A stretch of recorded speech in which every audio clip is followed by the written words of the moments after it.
Hi, hello, what's up? I hope that was a very nice, stimulating opening for all of you bored people out there. Look, if you're like me, you probably struggle with almost constant feelings of boredom, this icky, internal, restless feeling that makes me feel constantly on edge. I know when I was little, I could play an hour of my favorite video game and it would feel like 10 minutes. Now, sometimes even my favorite video game feels boring. Of course, this begs the question, why is this? How exactly do we live in the most stimulating world ever, and yet we find ourselves constantly bored? Last year, Gallup published a new poll, which found that the amount of Americans dissatisfied with their lives continues to grow. The combined 78% of US adults who are now satisfied, very or somewhat, with their lives is well below the trend average of 84% since 1979, and is also the lowest since 2011. And you can see from this chart right here that the amount of Americans unhappy with their lives is nearing a record low. So again, why is this? How is it possible that we're so bored while having endless entertainment at our fingertips? Well, believe it or not, that's part of the problem.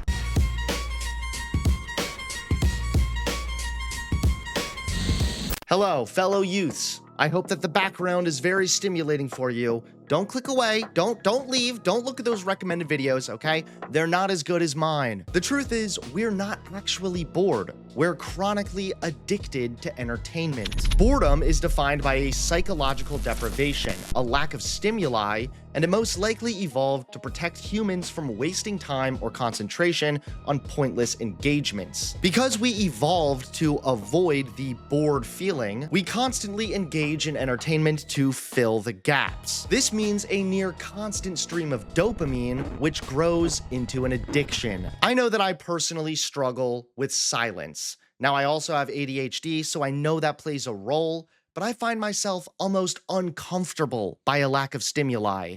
And it's gotten to the point, it's so bad now, that if I'm even rendering a video, waiting for 60 seconds, I'll play a YouTube video so that I can avoid the God-forbidden boredom. Companies also recognize this and they capitalize on it. Algorithms are designed to keep you engaged so you never feel bored for even a second.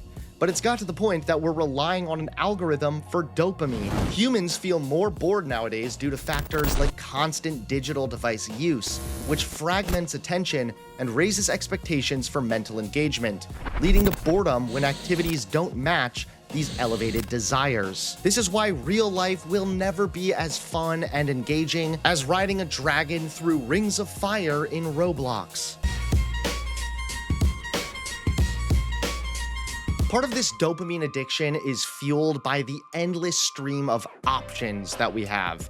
We tend to think more options equals better, and it can be to a certain point. But when you have arguably infinite options, you experience paralysis. A great example is a few months ago for my daughter's 6-year-old birthday, we bought nearly 100 of her favorite dolls. We thought she'd be thrilled to see so many dolls at once. Instead, once she opened them, although of course she was excited, she was having an incredibly difficult time even choosing which doll to play with first. How many times have you felt this exact same way when scrolling through Netflix? You have so many options. You doom scroll through movie after movie, and each one feels overwhelming, boring, or risky. We've become so comfortable having dopamine spoon-fed to us that a risk is enough to push us away, when in reality, taking risks, trying new things, and novelty all increase dopamine. This is why it feels empty after you watch 10 TikToks, but you feel fulfilled when you spend time with your friends.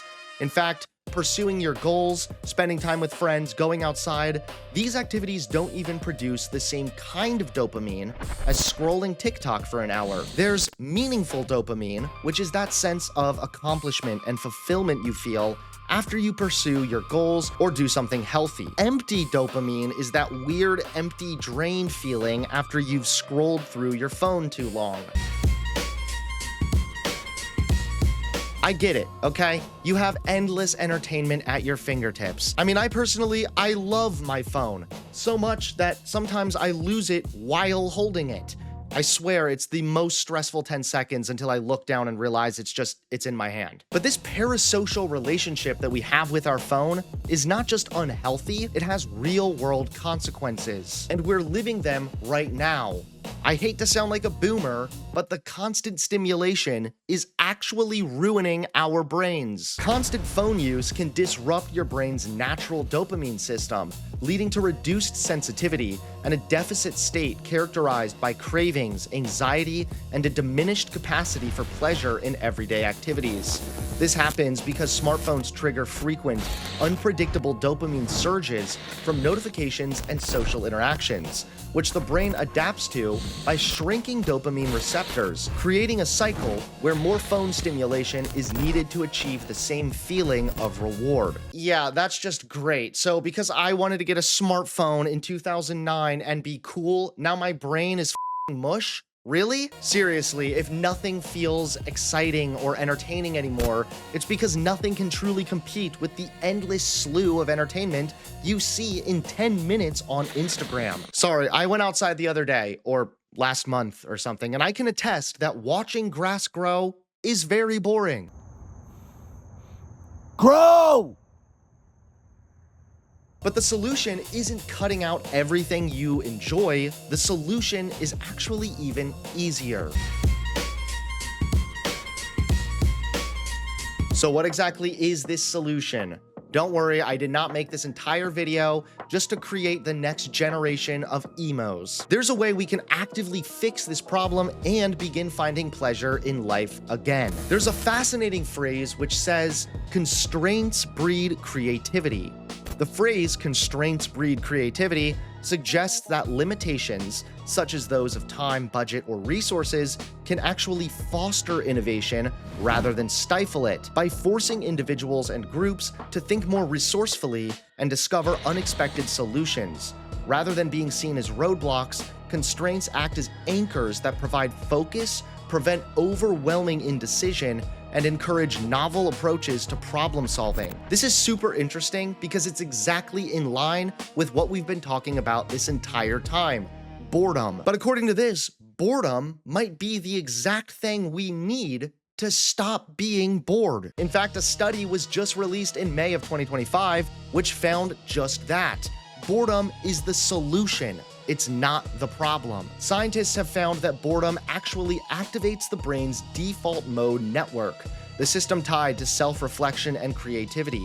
In small doses, boredom helps reset our nervous system, lowers anxiety, and even sparks original ideas. Without it, we stay in a state of constant overstimulation, which burns us out and leaves us anxious. In other words, boredom isn't a bug, it's the brain's way of recharging and making space for creativity and focus. That's right. Next time you wake up, try to open your eyes and open your blinds before you open your phone. Humans aren't exactly meant to be aware of the massive earthquake that just happened across the globe. Small communities are where humans tend to thrive. So simplicity is the answer.